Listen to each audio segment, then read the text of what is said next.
Nick Faisal. He said, I signed because Nick Faisal's signature was already there. You understand? Yeah. And then Nick Faisal took all these documents whenever they are made, and what he did with them, he doesn't know. Okay. Yeah. But when I cross-examined him, okay. when I cross-examined him, Okay. I showed him 17 of such documents, which we transferred into transparencies, so that we can put it on a projector. Yeah? All 17, including the 6 that relates to the 42 million. Okay?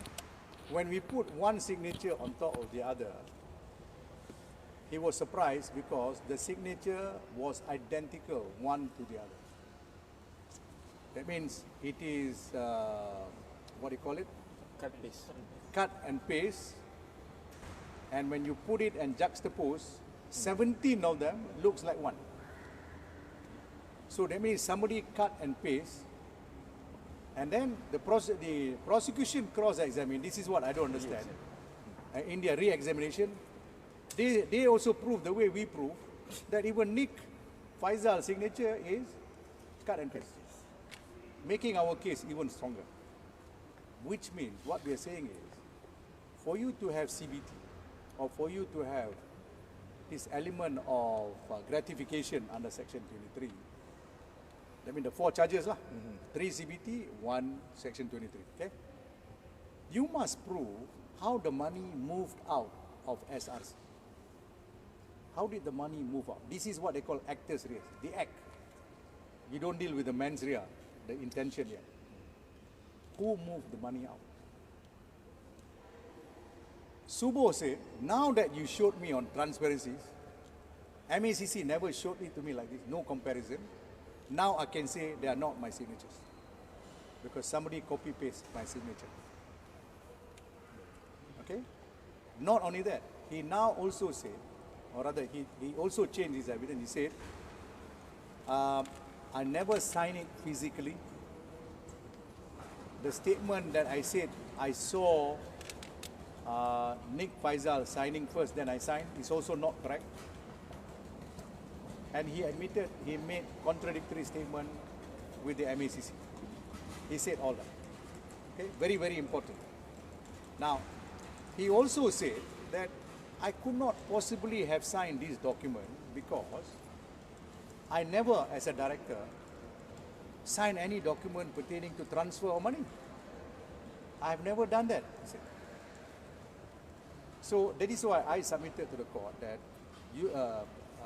Suboh was put under pressure by MACC because his passport was confiscated. He was under arrest, and he was persuaded to come back from overseas. You remember he ran away from Bangkok, he went to Saudi, Dubai, somewhere, all that, Dubai and all that, and Jakarta, or finally persuaded back. So 5 statements, especially after the last 2 statements, the IO said, I wanted him to be sure that he signed the document. After he said in 3 documents that he didn't sign. Okay, so there was some element of pressure. But in court, he felt free. And then he said, the MACC never showed the way you showed it to me. Namely what? You did the superimposition, and I can see that my signature was copy-paste. Same with Nick Faisal. Now, so in the light of that, quite clearly the prosecution case falls to the ground because he never transferred. Entire case, huh? Entire case falls to the ground because we're talking about 42 million, right? All these charges, Amla, semua is 42 million. So if 42 million, you cannot prove who moved the money from SRC. Can you check? I heard the one you use the word collapse also, isn't it? Collapse. Huh? Can, huh? Yes, collapse like a deck of cards. Okay. Just collapse. Because that is the actors' rears. Who moved the money, how he got moved, who gave the authority, are all not answered. Because Suboh denied. Faisal, evidence was nothing on that. Through his statement, nothing about that. Okay? So the prosecution case should have failed. But you know what the judge did in the prima facie finding, which he changed into his main judgment? He said he may have forgotten lah. That's what he said. Suboh may have forgotten, because he had a stroke. Suboh himself never claimed that his memory has gone off. Only the judge gave him the excuse. Okay? So he says, surely this is a matter that he can take inference. How can you take inference when the witness, his last stand was, I didn't sign, this is a forgery. He said, this is a forgery. And the prosecution never re-examined him on that. They left it unchallenged. Okay? Not only they left it unchallenged, they aided us by saying Nick Faisal's signature also cut and paste. So if both signatories cut and paste, who remitted out of SRC the 42 million in the 3 tranches? Who remitted it? No answer. So if that is the case, who has got the control of the money to make it CBT? Who was expecting it as, gratification? Surely, if gratification, there must be a payer and payee. Correct? Who paid? No evidence of this. So that's why I say the case collapsed. The judge was bending backward, and I use this word, you can quote me. I said, this is a case, the judge behaved as a second prosecutor. He bent backward, and he tried to justify PW 42 and the prosecution's case. More than what the prosecution argued. So we have 2 prosecutors. Cases say you cannot have 2 prosecutors. The judge cannot descend into an arena where it is the field of the prosecution. You can't do that. Okay? That's basically it today. The main point. So he saved the SP 42 SP 42. on behalf of the prosecution. No, SP 42 we showed. There are 3 ways you can view SP 42. One is because of the inconsistent statement he made, contradiction, he is to be completely dismissed, cannot be trusted. Statement to MACC. Yes.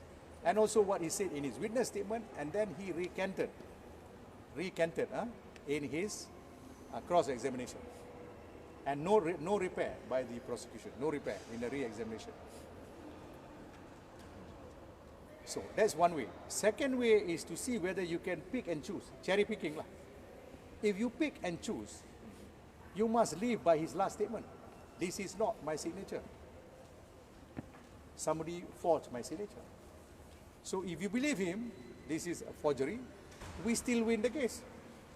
Because that means nobody can testify who moved that money. Because he said he didn't move, neither is Nick Faisal. Sorry, Tansi, you said cherry picking.